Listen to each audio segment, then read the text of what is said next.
Hi అండి, అందరికీ నమస్కారం. Welcome to Vijayalakshmi cooking and vlogs. ఇదైతే ఫ్లిప్కార్ట్లో ఆర్డర్ ఇచ్చానమాట. 10 సంవత్సరాల కింద తీసుకుపోయిందైతే అప్పుడైతే 1100 పడిందనమాట. ఇప్పుడైతే 2000 అండి ఇదైతే. ఇక ఈ సామాన్ స్టాండ్ అయితే ఇలా పాటలు వచ్చేసిందనమాట. ఇక అన్ని స్క్రూలు అన్నీ వాళ్ళే ఇచ్చింటారు. ఇక మనమైతే సామాన్ స్టాండ్ని రెడీ చేసేసుకోవాలి. వీడియో చూస్తూ అలా లైక్ చేసి చూసేయండి ఫ్రెండ్స్. వీడియోనైతే ఎక్కడ స్కిప్ చేయకోకుండా చివరి వరకు చూసేయండి. చూడండి, సామాన్ స్టాండ్ అయితే ఇక్కడ మా అబ్బాయి చేస్తూ ఉన్నాడు అనమాట, రెడీ చేస్తూ ఉన్నాడు. ఇక చూడండి, టోటల్గా ఇలా వచ్చేసిందనమాట. గ్లాసులు ఈ సైడు ఇలా ప్లేట్లు అన్నీ పెట్టుకోవచ్చు అనమాట. ఇంట్లో అయితే మిల్ మేకర్ పకోడీ చేయమంటా ఉన్నారు పిల్లలైతే. ఇక చూడండి, మిల్ మేకర్ పకోడీ అయితే చేస్తూ ఉన్నాను.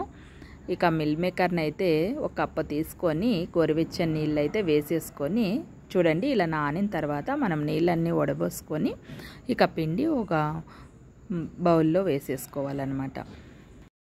ఇవి టేస్ట్ అయితే సూపర్గా ఉంటాయండి. చాలా అంటే చాలా టేస్టీగా చాలా బాగుంటాయి. పిల్లలకి పెద్దలకి అందరికీ నచ్చుతాయి అన్నమాట ఇవైతే.